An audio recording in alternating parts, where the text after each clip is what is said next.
Vodka.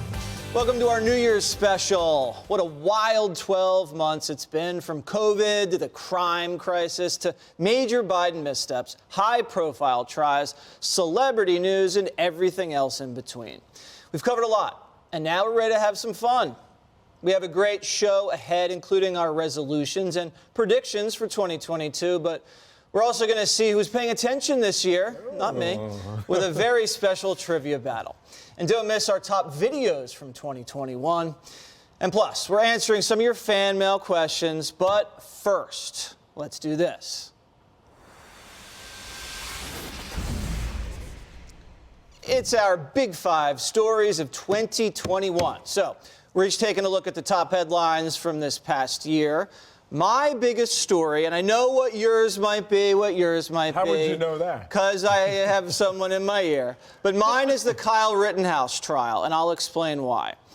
We had cameras in the courtroom for this trial. If there had not been cameras in the courtroom, this country would have perceived what happened that scary day very, very differently. So it was almost like a formal education in prosecutorial misconduct, in constitutional law, and everything that the media tried to spin one way ended up being a complete disaster. So we saw the trial in real time. We saw a jury deliberate methodically, and people at this table believe that was pretty cut and dry self-defense. And it opened people's eyes. I think, Dagan, you would agree that it opened the country's eyes to a lot of factors that have played pretty heavily in this year. Liberal friends of mine, following people on Instagram and Twitter, they were shocked at what they saw, because it was completely the opposite story of what the lies that were peddled by everybody from Joe Biden on down as soon as it happened. And I mean, as soon as it happened, like in the New York Times, right after the shooting, they were talking about Kyle Rittenhouse's race, but not the race of the two people he killed. And it's still reverberating. You could have lawsuits slapped against some of these big media corporations for defamation, slander, libel, what have you. I don't think, Jesse, that that's really going to be the aftermath. I think that what will be the takeaway is how the country was divided and people were rooting for a finale, rooting for, how it was going to turn out.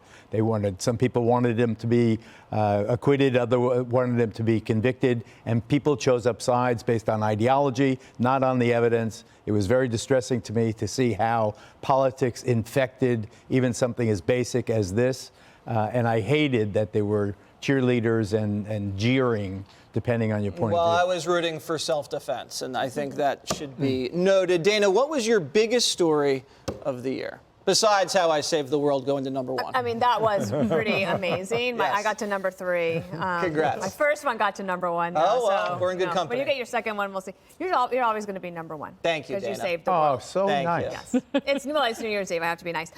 So I could have chosen a whole bunch of different stories, but I chose one that I think will have impact for many decades to come. And that was that this was the year that new space travel took flight. Oh. When you had Virgin Galactic and Blue Origin basically get up there and take civilians into space. And it might have only been an 11-minute ride, but you think about what could happen. There's so many ambitious goals that are coming out of these programs. And Time magazine named Elon Musk the man of the year. And it's not just because of electric vehicles. I think that it's much more about the vision and the pioneer spirit and the next frontier, which is space. My runner-up for Man of the Year was Bill Hemmer. Robbed. Almost made the cover. Almost. Almost. 2022, you got this. There's still a chance. By the way, Happy New Year. You too. Happy New Year What do to you think you, of my Bill. choice? Here we go. Anybody like my We choice? liked your love it, choice. yeah. By the way, Dana and I talked about this the other day. I love the choice. It was a good one for far-reaching effects down the road. I've been in Fox News for 16 years. 8 of those 16 years, I've been in Times Square for New Year's Eve, freezing my butt off. And here you really And this year, no, Dana, they send the crew down to Nashville, Tennessee. What's up with that? Someone doesn't like me. Do you want my story of the year? Sure, why don't you go ahead? I think we're all done with space, Dana. Wow. But I don't want to belittle it at all. I think that you're absolutely right. It is the vision of the future. We all want to be those astronauts. My only downside is so few people can reasonably participate. For now. For now. Yeah. And Musk told Bezos to spend less time in the hot tub. I don't know what that means, but I think it was a dig. I think it was. You want it? Go ahead, Bill. I think, without a doubt, this is the image, with all due respect to my partner, get you. colleague, I and hear you. co-anchor, Yep. of what happened on that Monday morning, August 16th, in Kabul. You cannot erase this memory. It's an international embarrassment. The U.S. military deserved better than this after 20 years serving in that war. And this was a C-17 U.S. Air Force rolling down the tarmac in Kabul with 20-year-old men bouncing off the side. The scene was bad. I don't know where it leads. I don't know what happens as a consequence. Dan Hoffman was with us on America's Newsroom earlier in the month, and he talked about dictatorships being on the march in 2021 into 2022. And what he talked about was perhaps at a rate that we have not seen since World War II. I don't know if he's right about that, between Putin and Xi and Iran. It's been since the 1980s since we had a president with a bully pulpit who was talking the way that Ronald Reagan did. I think we're a long way from that right now in this current White House. We had a democracy summit earlier in the month of December. There are fledgling democracies right now in places like Ukraine and Taiwan that we hope will hold on into the new year and beyond, and we'll see what comes as a result of this, because as I said, the scene was bad. I don't know where it leads. I just hope it leads to a good place. Interesting thing about it was that was the mark for when President Biden's poll numbers really started to go down, and then everything else sort of piled on top of that. Yeah, that was my pick for the year, but a little birdie told me that it was yours, so I went with Rittenhouse. But I think you're right. I think, and no disrespect to space, in terms of long-term. I was just looking for like an optimistic story. I was like trying to find the good news. But we were all here in the newsroom during the Afghanistan situation in August, and I think everybody understood how serious of an event that was.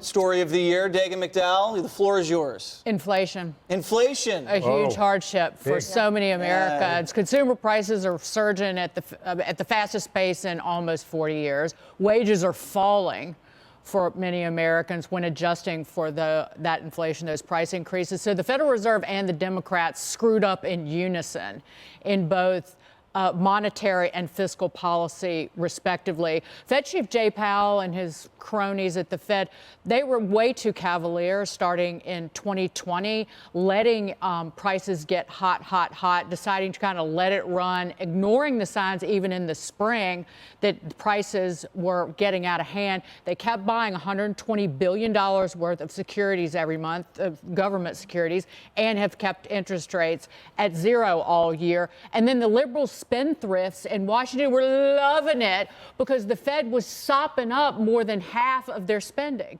So the central bank bought more than half of the Treasury debt issued this year. And now the White House is trying to push this giant new welfare monstrosity, making matters worse, and they don't even know what to say about it. When Jen Psaki was asked about it recently, she blamed the greedy big meat. Greedy big meat. Big meat. The big cattlers, meat industry. the ranchers. The greed. So the Federal Reserve has no good options left. Whatever they do is going to be a huge policy mistake. Look out below. That's my prediction. I think they're all excellent stories and excellent choices. I think this point about inflation is that we don't know where it's going to go next. And I would be a fan of the Fed being more hawkish than dovish. Yeah. And I don't know what that does to the market in the meantime, but we've taken all our economic weapons out of our own hands. It's like what Japan did in the 1990s, taking interest rates down to zero. You can't, when you're at zero, you have very few places to go, and unfortunately, that's where we are. Geraldo Rivera, your turn. The biggest story of the year, I think, maybe the biggest story of our lifetimes, is COVID. As much as we want to ignore it, as much as we want to, make it go away, it's here. We're on the verge of another surge from this Omicron. It's just now spreading like wildfire through our country. We have 50 million Americans infected, 799,000 dead Americans. It is California, the most dead, 75,600. Texas, 75,000. Florida, 62,000. Tom Hanks, Rita Wilson, Chris Rock, Tom Brady, Luke Bryant, Sarah Palin, Liv Taylor, Michael Strahan, Larry King, who passed away, Ashanti, Nancy Grace. I mean, the list goes Yes, on the celebrities and on. infected with COVID are Almost everybody is That's going what's to get. important. Almost everybody is going to get this. It is so very serious. I think that the municipalities and the mask mandates and the travel mandates and the vaccine mandates, all the rest of it, I think that they're going to be part of our life for another year. You used the word ignored. I don't think we ignored it. I think we've been living with it every day. We every try hour of our best lives. to Quick deflect our props to attention. Jesse. I just want to say about the trial with Rittenhouse. Yes. You're right about the cameras in the courtroom, but that trial would not have turned out the way it did without the visual medium of the videotapes that were present in the streets of Kenosha. That's true. Very Together, true. it made for a very potent argument. It did. And now I feel like I should change mine to inflation, because if that sticks around, that's going to be very, very powerful politically. The New York Fed did a public survey about inflation expectations for the next year among individuals, record high. Oh, I feel great. Yep. Hope you're wrong. Thank you. Hammer could afford it.